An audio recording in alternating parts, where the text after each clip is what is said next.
Finally, a Hyundai Kona EV was delivered to its first customer here in the United States, and I'm gonna tell you all about it. But this time we're doing something new. As a matter of fact, we're gonna do this every Friday from now on, at least for a while. I'm going to invite one of my most favorite guests on my show, who's been on here a couple of times, and we're gonna have him talk about this topic, as he definitely brings a very interesting perspective into the mix. I'll tell you all about it coming up next.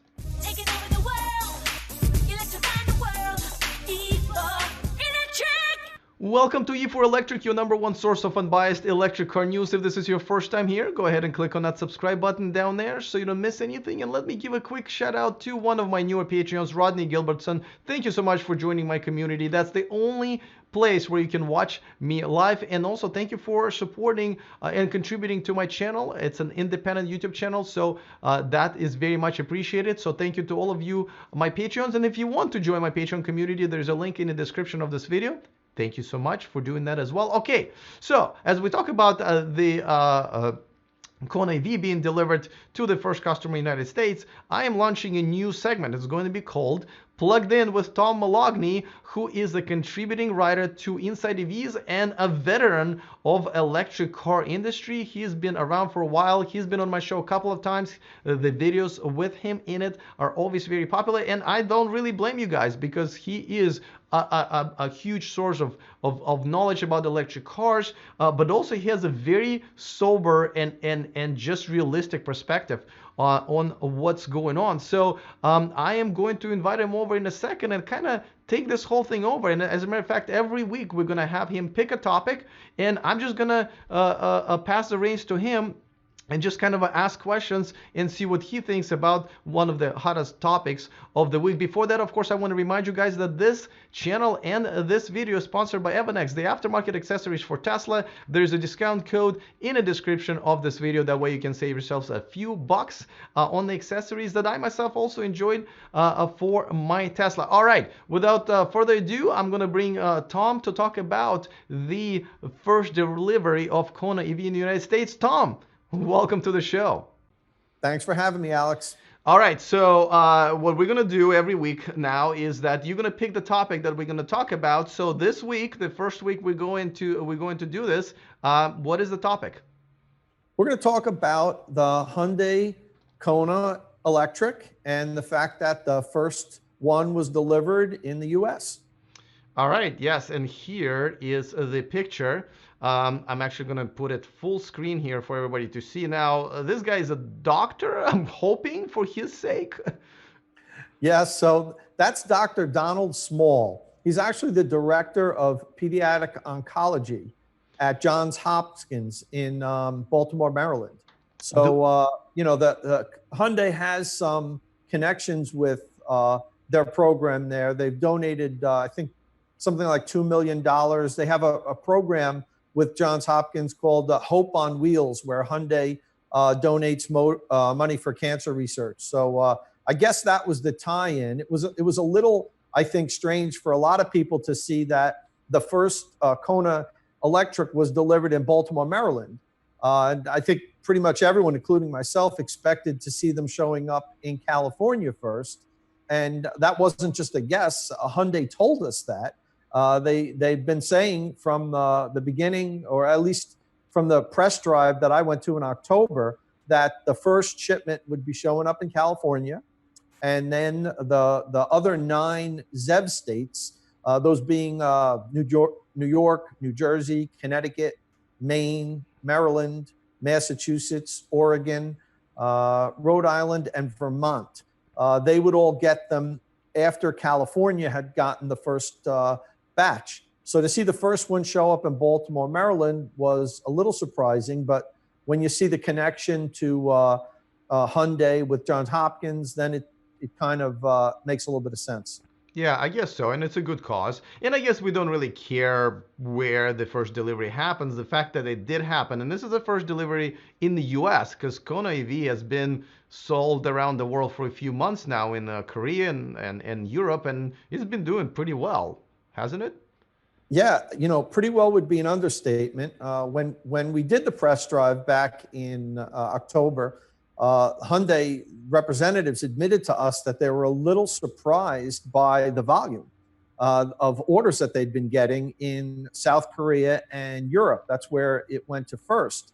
And the fact that, they were months backed up with reservations took them by surprise. And they kind of warned us a little bit that the U.S. was going to probably get kind of the smallest allocation of these cars, that South Korea and European markets are probably going to be primary, and whatever they have left over, we were going to get. That might be a little bit rough way to put it, but that's how it kind of sounded. Why is that, by the way?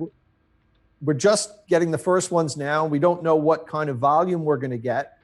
Demand is going to obviously way outstrip supply. So this is going to be interesting. Well, so why is that? Why are they kind of like having the North America, just get kind of the leftovers, which is really not that much? What's the idea behind it? Are they not making enough money in North America, and they making more in Korea and Europe? What's happening there? Yeah, I don't know the exact reasoning, and obviously they have some sort of they're constrained with what we believe is their battery supply.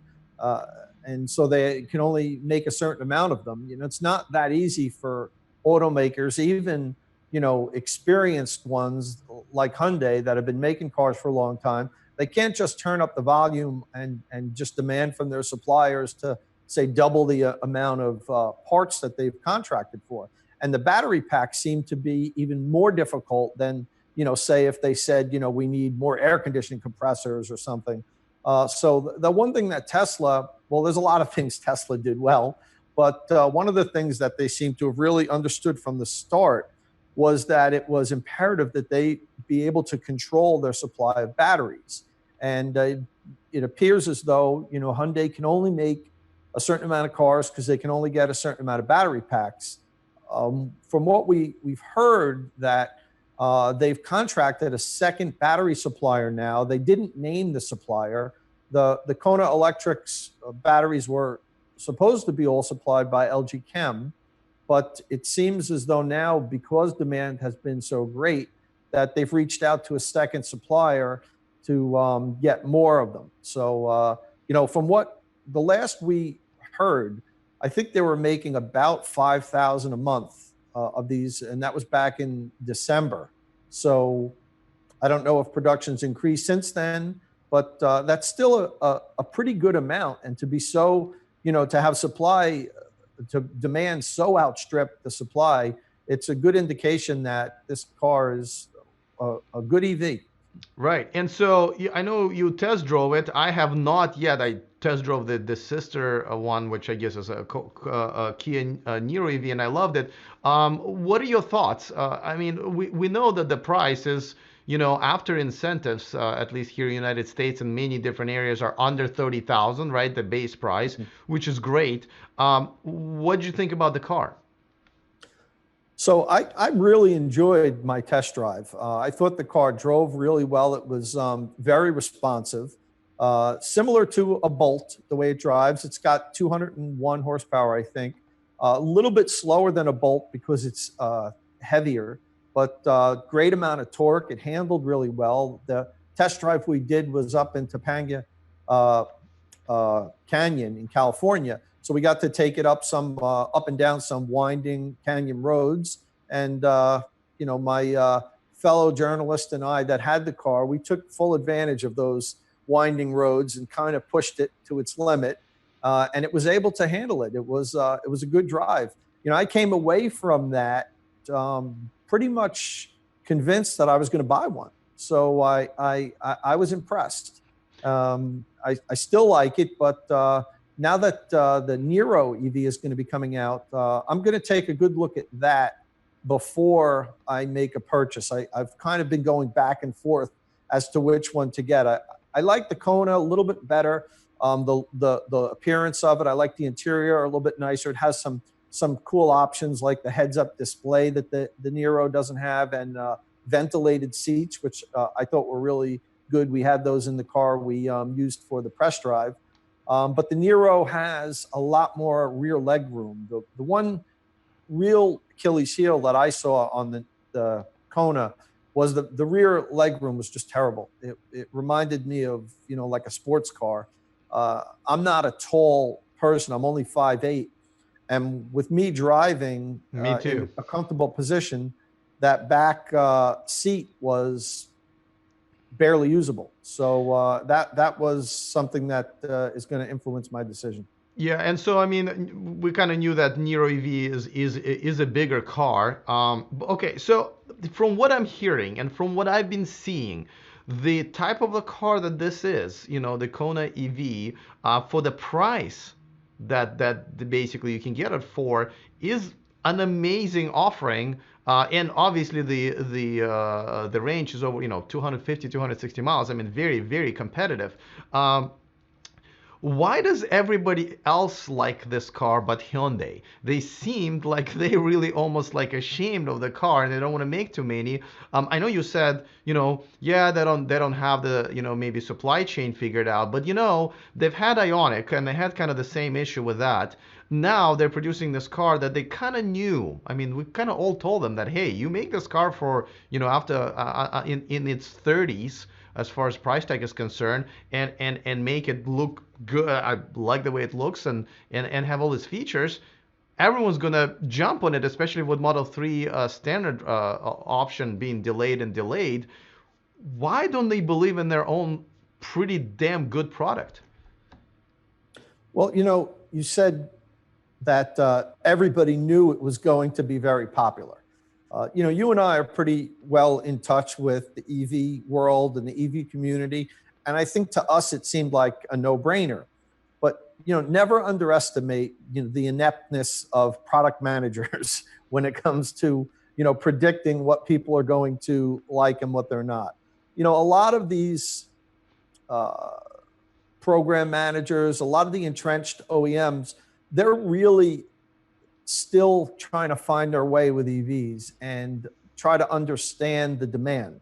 You mentioned how it's priced well, and it really is. It's actually the most affordable BEV per mile of range available today. The base SEL is a little over 36,000. Then the limited trim is, I think, 41,450, and the ultimate trim was 44,650.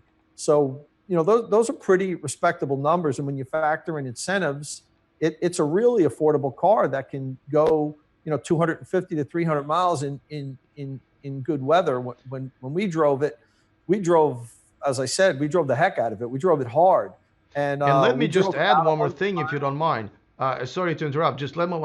I think it's very competitive with the Model 3, even the $35,000 version. Not that it's a better car in terms of tech, but because it's a compact SUV and it's a hatchback, for some people, that's a deal breaker in Model 3. So I feel like it's got even a bigger market based on that.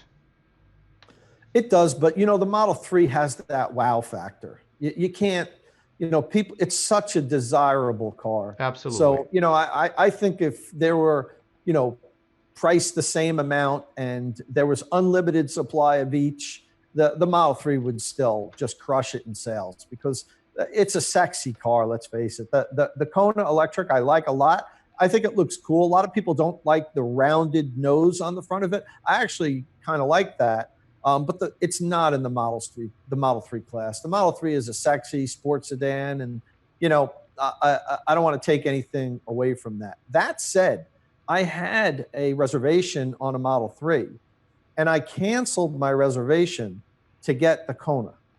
So maybe I'm talking in circles. I'm not sure, but that's just me. I think the majority of the general public, if they were the same price and the same availability, would probably jump on the Model 3. But I do have to say that I think my point, yeah, no, it's definitely a sexier car. It's got way more features and all of that stuff, and it is a Tesla. But some people just need a hatchback. Yeah.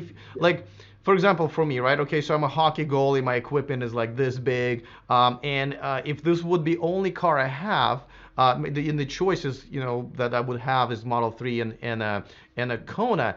for my lifestyle, and a lot of other people need much more space, like going camping and stuff like that, I wouldn't even have a choice. I wouldn't even be able to choose Model 3. That's, I guess, the point I was trying to make is that, I think Kona EV is like the only choice for people shopping for electric cars with an over 200-mile range in its 30s as far as the price range is concerned. So sexy or not sexy, this is just practicality, and I think Kona would win with a lot of those customers. I mean, I've seen quite a few people on my channel and my Facebook groups mention that. So not to take anything away from Model 3, I'm just saying practicality. And I agree, you're 100% right. But if you want to take it to the next level, then you would really go for the Nero EV, because the Nero EV is a Kona, except has even more function. It's got more leg room in the back. It's got more than enough rear, hatch space. So, the Nero, I think, is, even more functional than the Kona. I think they're both going to be successful cars. Hyundai and Kia is probably going to sell every one that they make until the battery supply increases, if it increases. Yeah. But so what needs to happen? These cars are so close. What needs to happen for them to actually, increase the production or figure out the supply chain and everything? I mean, we're here. A lot of people are waiting. You're one of them, looks like. I mean, there are quite a few people already frustrated that they can't even buy it in some states or whatever. Or, what does need to happen for Hyundai and really Kia as well to start making them where they can actually satisfy the demand? Short of their gas cars not selling, I'm sure they make more money on, say, the regular Kona than they do on the Kona EV. So, maybe that's the angle that they took, and they're making as many as they can comfortably for compliance, and they're hoping to sell more of the gas Konas because Did you say, they are a business and it's about making money. Did you say compliance? Do you believe that this is still can be considered to be a compliance car? Well, compliance is a tricky word. There's some people that call Teslas compliance cars. So we have a lot of different definitions, but it's absolutely to some degree a compliance car. Hyundai has to make it to be able to sell vehicles in different markets. So, whether or not they would be making it if they didn't have to, I don't know for sure. So, it's absolutely a compliance car. I think most of the electric vehicles on the market today could be, categorized in some degree of being a compliance car. Now, there's some that their only purpose is compliance cars, like the Toyota RAV4 EV when that was available, and the Fiat 500e. I mean, those go in a little bit of a different bucket, like their only purpose in life was compliance. But, I think to a degree, the Bolt and the Kona EV and the BMW i3, which I own and drive, are, to some degree, they're only here to help the manufacturer comply with regulations. See, this is why I have you on the show, because you say stuff that I haven't even thought about before, to be honest with you. I've never thought about Kona or Nero, the EV versions, to be compliance cars, but I guess you're making sense. I mean, yeah. So, okay. All right. So they're starting to sell it in the United States, which means it's pretty much global launch, if you will, the last stage of it.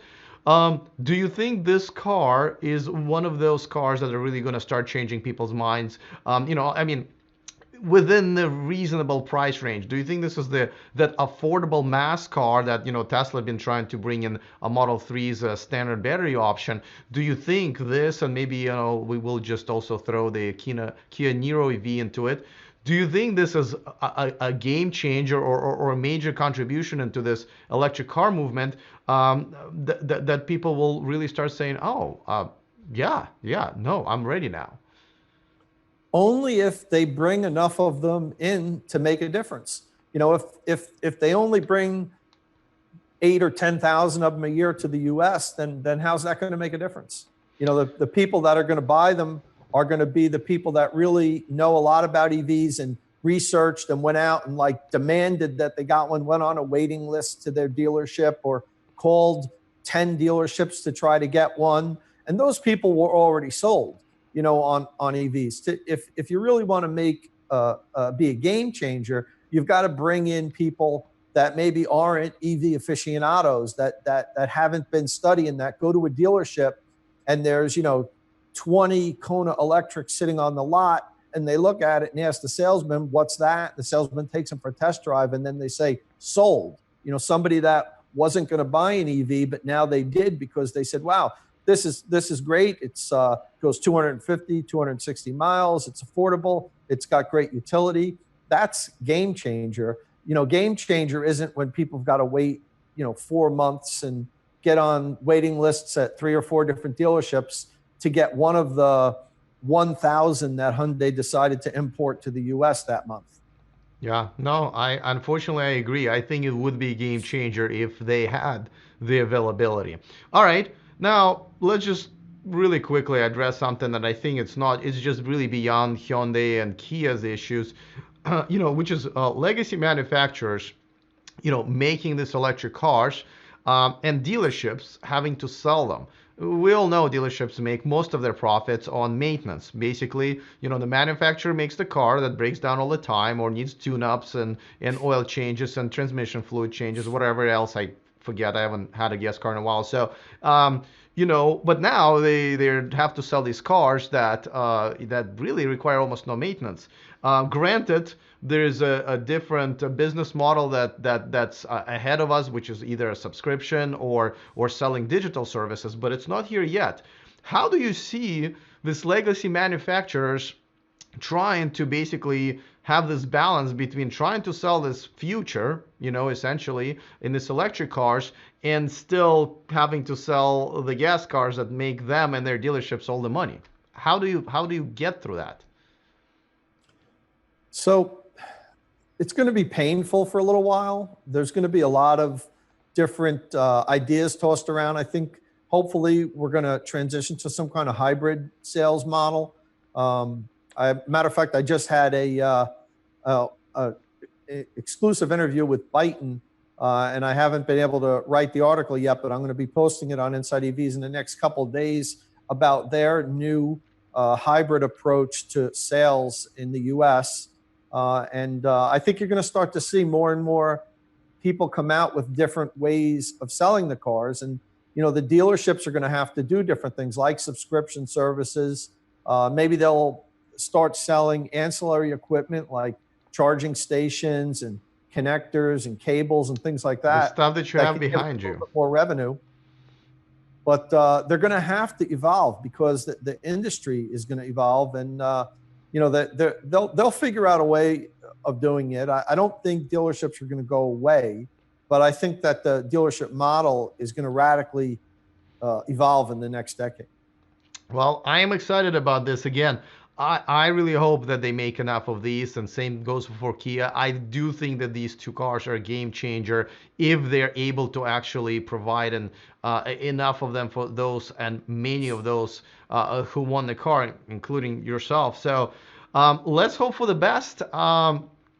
Last question. What do you think is actually going to happen? Do you think that they will be overwhelmed by the demand and actually get their stuff together? Or do you think this is going to be a slow burn and a slow uphill battle for all of us, customers? Well, I'll try to be optimistic. Hyundai did announce that they're bringing in a second battery supplier. So that's probably going to take a couple of months before it really starts to make a difference. And I'm hoping that they start bringing them into the 10 ZEV states, and by summer they're bringing in 2,000, maybe 3,000 a month. I'd love to see if they could bring up to that level. I probably isn't going to be that high. It's probably going to be somewhere between 1,000 and 2,000 a month. But if they could bring them up to 3,000 a month, I think they'd sell 30,000 plus of these Kona electrics a year. It's that good of an EV. So I'm going to lean on an optimistic prediction and say that Hyundai is going to react, and they're going to bring extra cars in. Probably not as much as the demand could actually sell, but more than what they were originally planning on.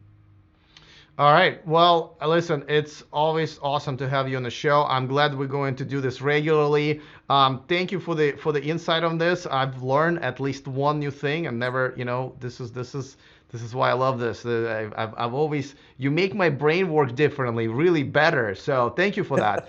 All right. Well, listen, let's hope for another amazing week in the electric car universe. And I will see you next Friday.